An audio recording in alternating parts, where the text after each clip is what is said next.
여러분, 오늘의 시대의 특징 가운데 하나가 저는 고향을 잃어버린 시대다. 돌아갈 고향이 없다. 이런 마음을 가집니다. 고향 하면은 외롭고 가슴 아프고 눌리고 억울하여서 눈물이 날 때에 찾아가서 위로받고 새 힘을 얻는 곳입니다.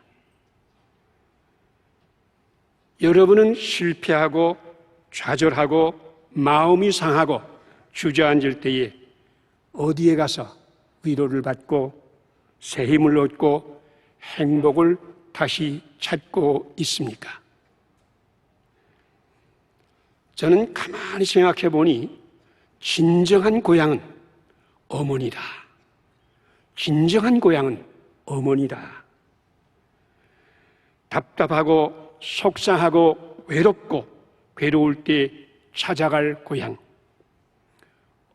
어머니의 품. 어머니는 실패하고 좌절하고 아무리 험악하게 변한 자식이라고 할지라도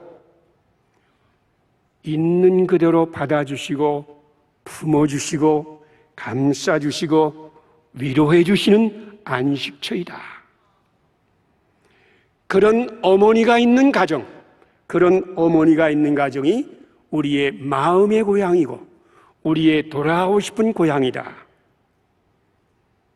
가정은 실패한 사람, 패배한 사람, 꼴등한 사람, 그러한 사람이라도 품어주고 감싸주고 축복해주고 잔치해주는 곳이다. 이 가정의 특징, 5월 가정의 달을 맞아서 우리가 되새기면서 회복해야 할 가정의 모습은 실패한 자를 위해서 잔치하는 곳이다. 실패한 자를 위해서도 잔치해주고 품어주고 축복해주는 곳이 가정이다. 그런데 세상은 전혀 다르지 않습니까? 세상은 전혀 달라요. 세상은 성공한 사람을 높여줍니다. 존중해줍니다. 1등한 사람에게만 상을 줍니다. 최고가 되어야 영광을 받습니다. 승리자를 위해서만 잔치를 베풀고 이긴 사람에게만 축복해주는 곳이 세상입니다. 여러분, 선수들이 올림픽에 출전하기 위해서 얼마나 땀을 흘리고 수고하고 먹고 싶은 것도 못 먹고 하고 싶은 것도 포기하면서 그렇게 훈련을 하지만 영광은 오직 금메달을 딴 사람에게만 주어집니다. 메달을 따면 무대에 서고 애국가가 울려 퍼지고 환영과 칭찬과 존경을 받지만 그렇게 땀 흘리며 수고하며 고생했는데 메달을 따지 못하면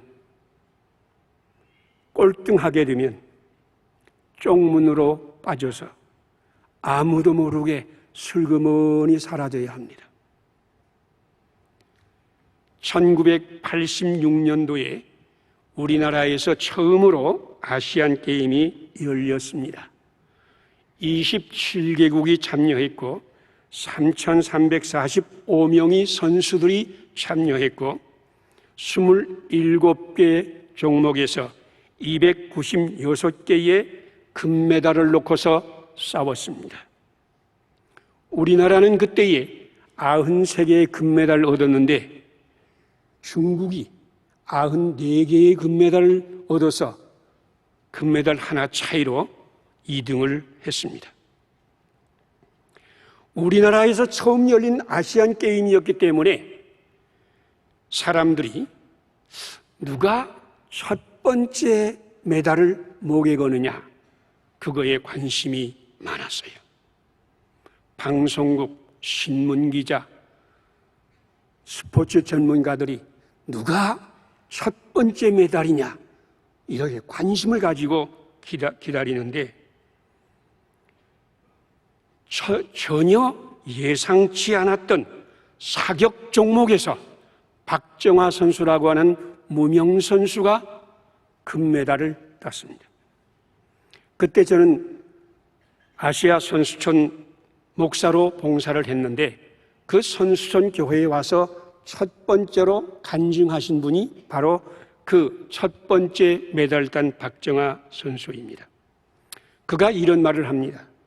자기는 시골에서 고등학교를 다녔는데 버스로 통학을 하면서 버스 운전기사가 틀어주는 라디오를 계속 들었는데 거기에서 가끔 1등을 한 사람들이 인터뷰하는 그것이 방영이 되었다고 합니다. 신문기자가 1등한 사람에게 이 영광을 누구와 함께 나누고 싶습니까? 이렇게 물을 때에 사람마다 다르게 대답을 했는데 자기는 그때에 만일 나에게도 저런 순간이 있다면 어떤 대답을 할까?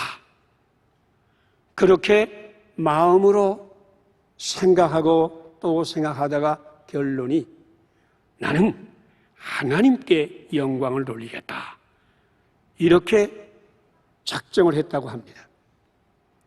아시안 게임의 선발대회에서 예비 선수가 되어서 참여할 수가 없었는데 참가 선수가 사정이 생겨서 그냥 예비로 그 아시안 게임에 참여하고 자기는 정말 아시안 게임에 참여한 것만 가지고도 영광이고 하나님이 특별히 나를 생각해 준 은혜의 결과다 이렇게 믿었다고 합니다. 그런데 사격이 첫날 있었는데 그렇게 잘 맞아서 금메달을 따고 그러자 첫 번째 금메달을 땄다고 많은 분들이 몰려오고 신문기자가 몰려오고 방송기자가 몰려왔는데 이 영광을 누구에게 돌리고 싶습니까? 그러니까 입에서 자연스럽게 하나님께 이 영광을 돌리고 싶습니다. 그래서 거기에 예배를 드리는 사람도 다 박수를 치고 정말 저도 가슴이 뿌듯하고 야, 이런 영광 하나님의 은혜다. 그런데 이렇게 메달을 딴 사람은 간증도 하고 자랑도 하고 박수도 받고 모든 사람에게 우러름을 받았는데 그렇게 고생한 선수들 가운데에 메달을 따지 못한 사람들은 슬그머니 선수촌을 나가고 아무에게도 얼굴을 두지 못하는 걸 보았습니다. 저는 선수촌 목사라고 하면서 그런 사람에게 축복해 주지도 못하고 그런 사람을 감싸 주지도 못하고 그런 사람을 격려해 주지도 못하고 전혀 관심을 갖지 못했습니다. 바로 세상은 그런 것이 세상입니다. 성공한 자에게는 영광이, 성공한 자에게는 존중과 칭찬과 박수가, 1등한 사람에게는 모든 사람이 찬양이 있지만은 성공하지 못한 사람에게는 아무도 관심을 가져주지 아니하고 오히려 비난하고 오히려 무시하고 멸시하는 게 세상입니다.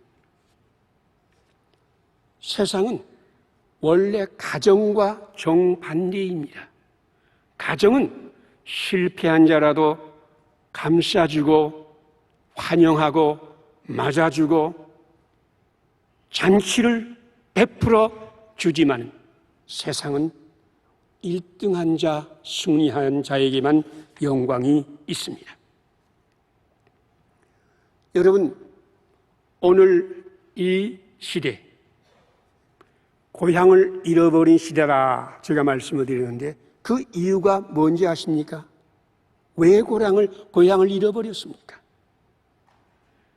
가정이 가정의 가치관을 버리고 가정의 가치관을 버리고 세상의 가치관을 따르고 있기 때문입니다.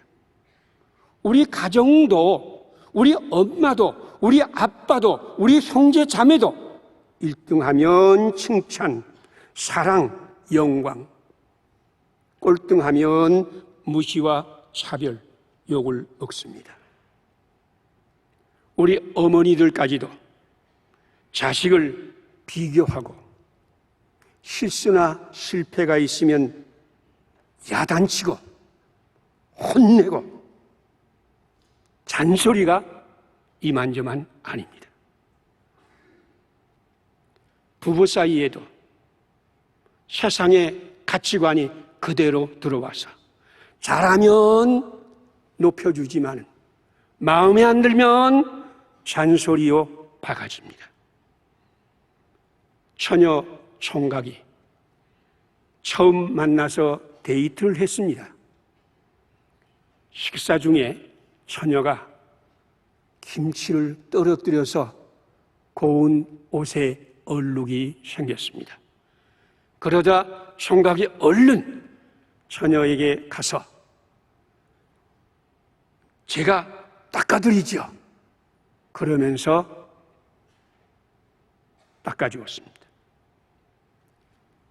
데이트가 끝나서 집에 가면서 이 총각이 처녀를 집까지 데려다 주는데 처녀가 홀로 사는데 집에 도착하자마자 열쇠를 잊어먹었다고 당황해하는 거예요. 그러자 이 남자가 나도 이렇게 잊어먹어서 당황할 때가 한두 번이 아닙니다. 위로해 주었어요. 그래서 결혼했습니다. 그리고 3년 후 이 부부는 외식하느라고 식당에 갔습니다. 아내가 김치를 떨어뜨려 옷에 얼룩이 묻었습니다.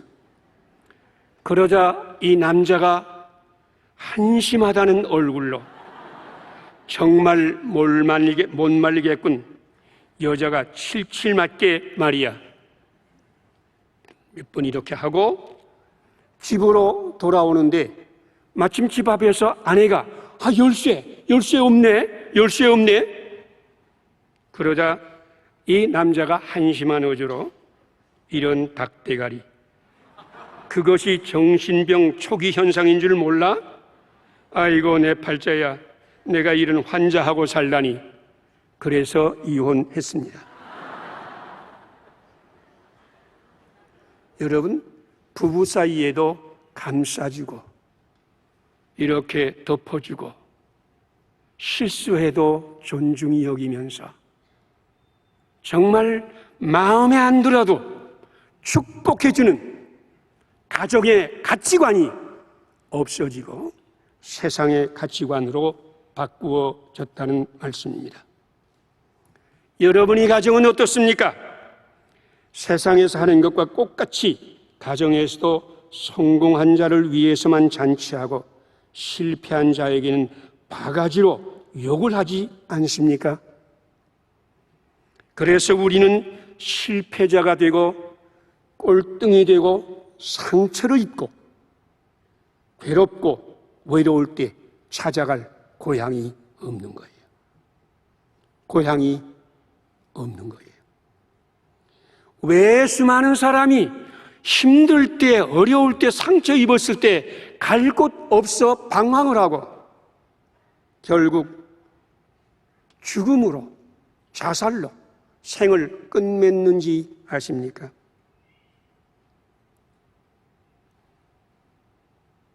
가정, 우리가 돌아가야 할 고향, 이 고향의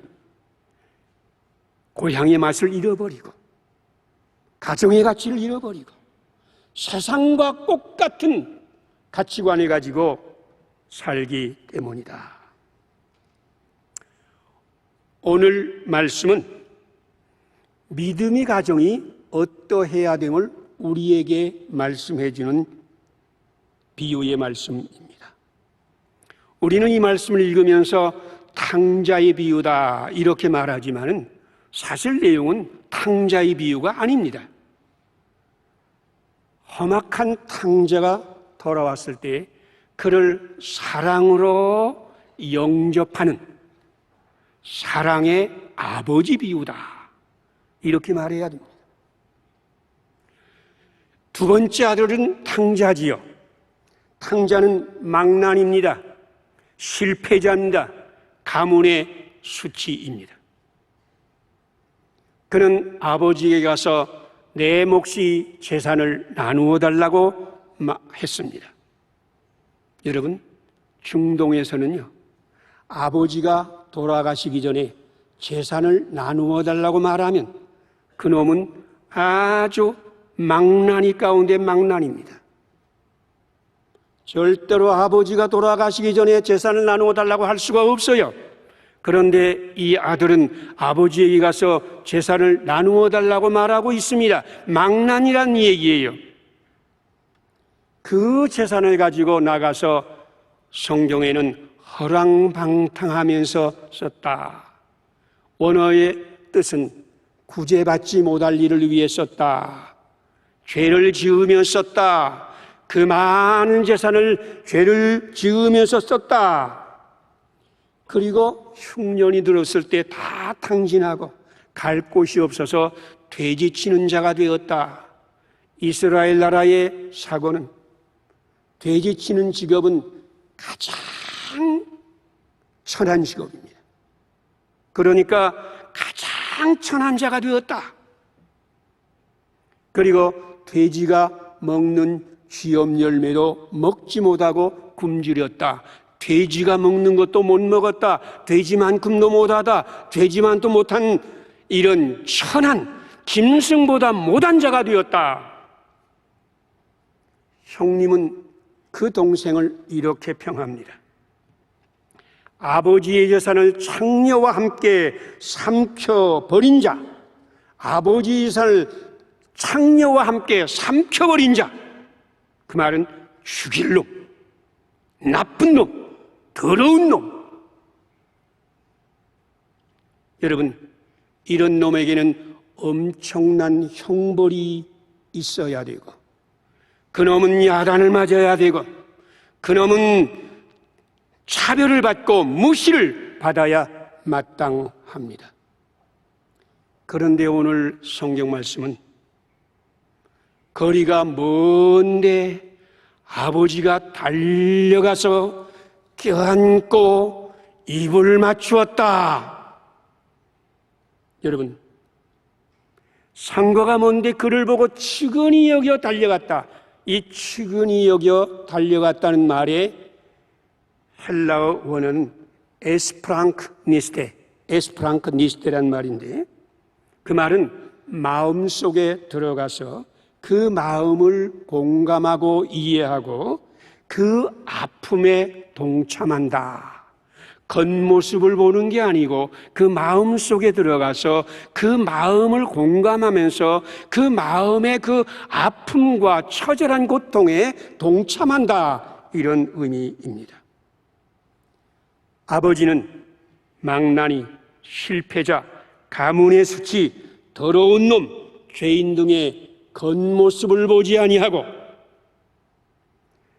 실패자라고 돌아온 더러운 탕자의 실패자의 그 쓰라린 마음과 수치스럽고 상처받은 그 마음과 배고프고 외롭고 답답한 그 마음을 이해하고 공감하고 그의 아픔에 동참했다. 달려가서 껴안고 다 덮어주는 거죠. 껴안으니까 다 덮어주는 거 아닙니까? 나쁜 놈이에요. 더러운 놈이에요. 다 덮어주는 거예요. 다 덮어주는 거예요. 저는 이 말씀을 묵상하면서 그 순간 아버지 눈에서 흐르는 눈물을 보았습니다. 이놈아, 어디 가서 고통을 당하면서 이렇게 아프고 이렇게 돌아왔냐? 그리고 데리고 들어오면서 제일 좋은 옷을 내어다가 입혀라.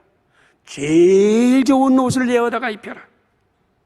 그리고 살찐 송아지를 잡아라. 우리가 먹고 즐기자. 실패하고 죄악의 모습으로 돌아온 더러운 탕자를 제일 좋은 옷을 입히고 제일 좋은 옷을 입히고 살찐 송아지를 잡아서 잔치하고 있다.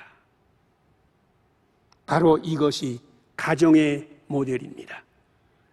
우리 가정의 모습은 실패한 자를 위에서 잔치하고 축복하는 것입니다. 여러분, 창세기 12장 3절 말씀을 우리가 잘 알지요. 축복하는 자에게는 내가 복을 내리고 저주하는 자에게는 내가 저주하리라.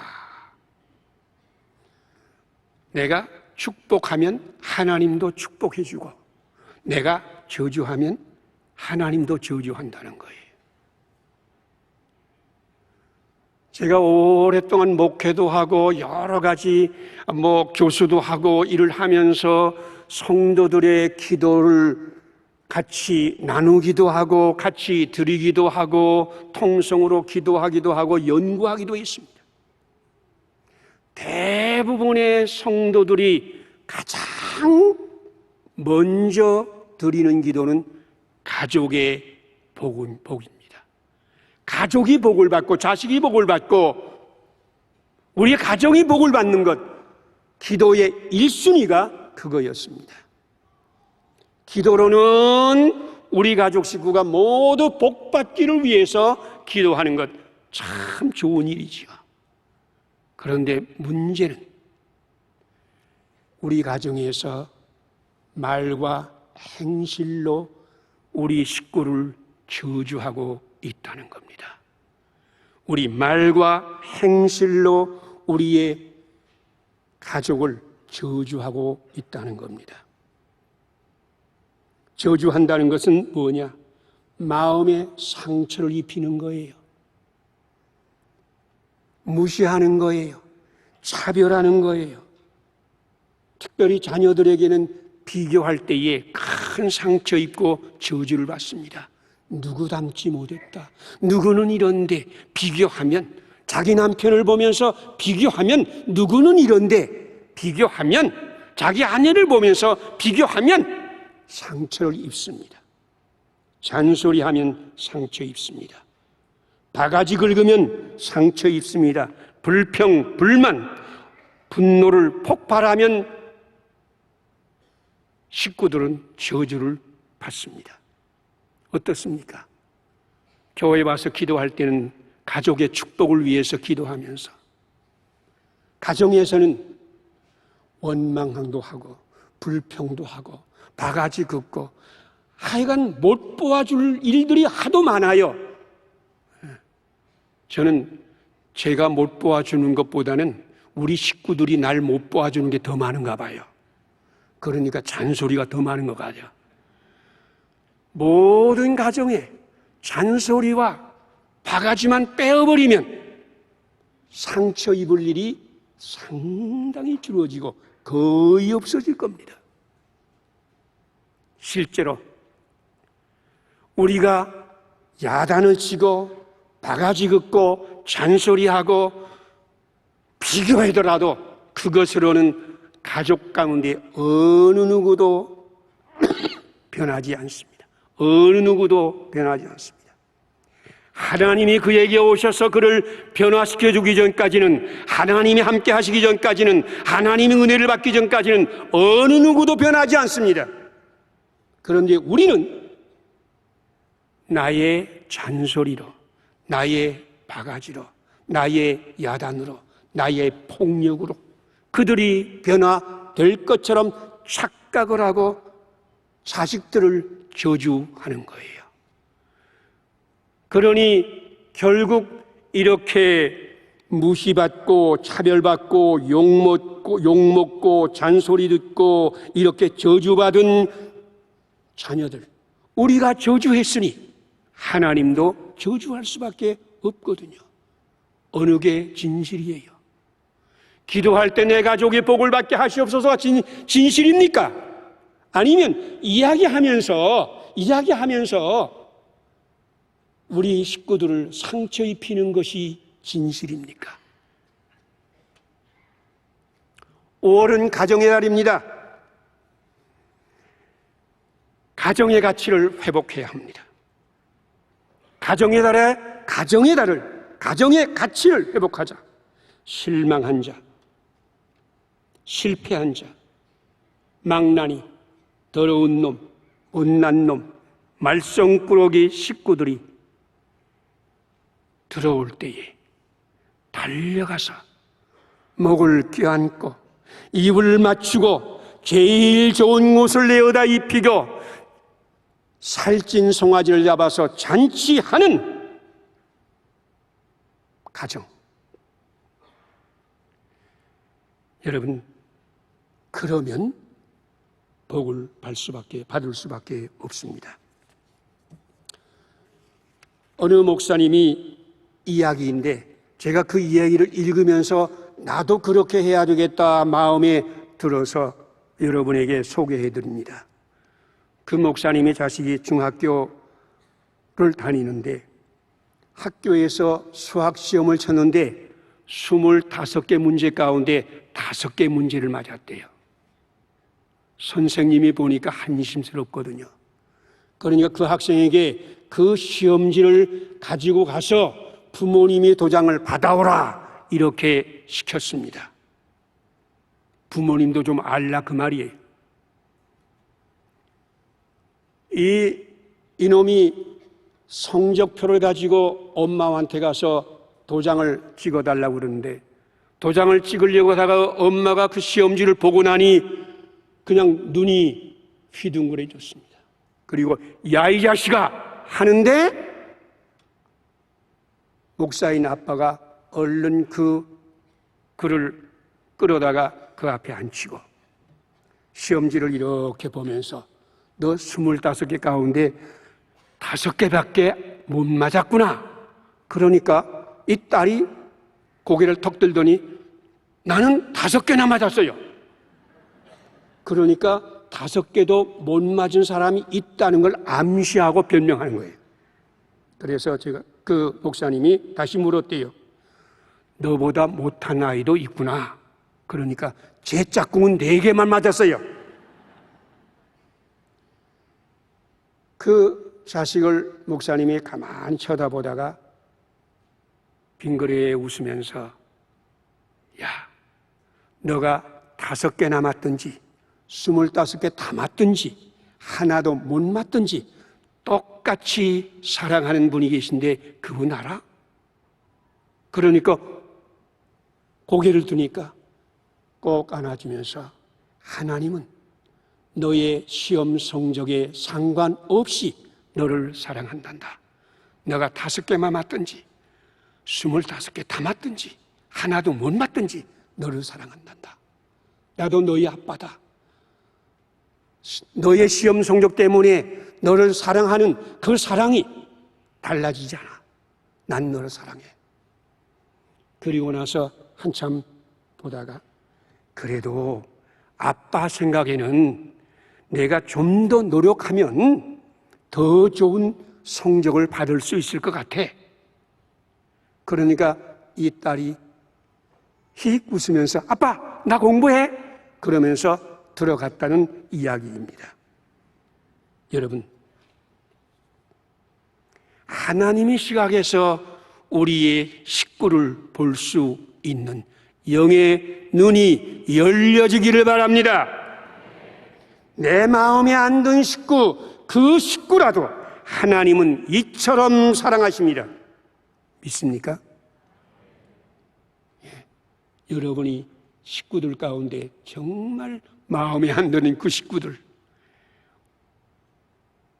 하나님께서는 그의 편이시고 그를 위해서 자기 아들을 아끼지 아니하시고 보내셨고, 또한 그를 위해 드리는 모든 기도는 응답해 주실 것을 믿습니다. 우리 예수님께서는 바로 그를 위해서 세상에 오셨고, 그를 위해서 십자가에 죽으셨고, 그를 위해서 부활하셨고, 바로 그를 위해서 지금 하나님 우편에서 중보기도 드리는 걸 아십니까? 이건 제 이야기 아니고 성경의 말씀입니다.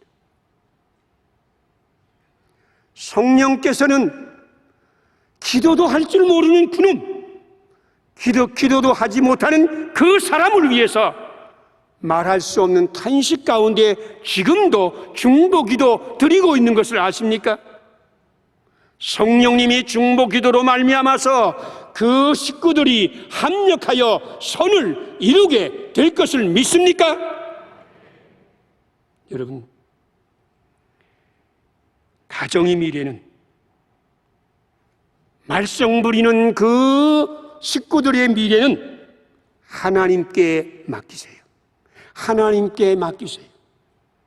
내가 할 일은 그들을 위해서 축복해 주는 겁니다. 축복하는 자에게 내가 복을 더하리니. 하나님의 말씀입니다. 여러분, 잔소리에는 기적이 없습니다.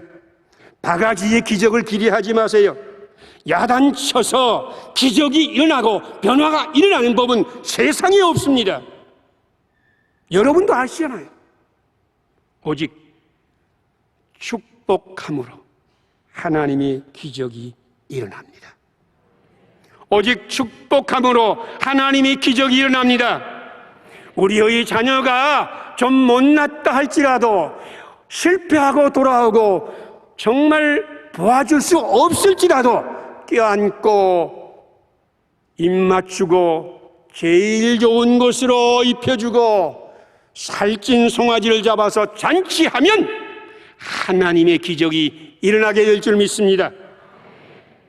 축복함으로 하나님의 기적을 보는 여러분들 가정 다 되기를 기원합니다. 기도하시겠습니다.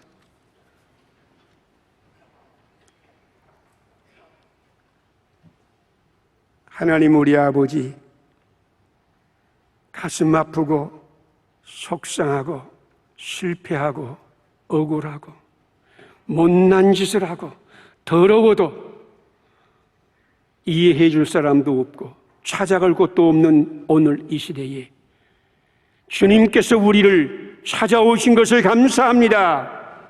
아무도 안 받아주더라도 주님은 우리를 받아주시고, 우리를 위해서 십자가를 져주시고, 우리를 위해서 피 흘려서 용서해 주시고, 우리에게 부활의 기적을 주실 것을 믿습니다. 우리 가정의 기적은 잔소리의 기적도 아니고 바가지의 기적도 아니고 야단침의 기적도 아니고 오직 주님의 기적만, 축복의 기적만 있을 줄 믿습니다.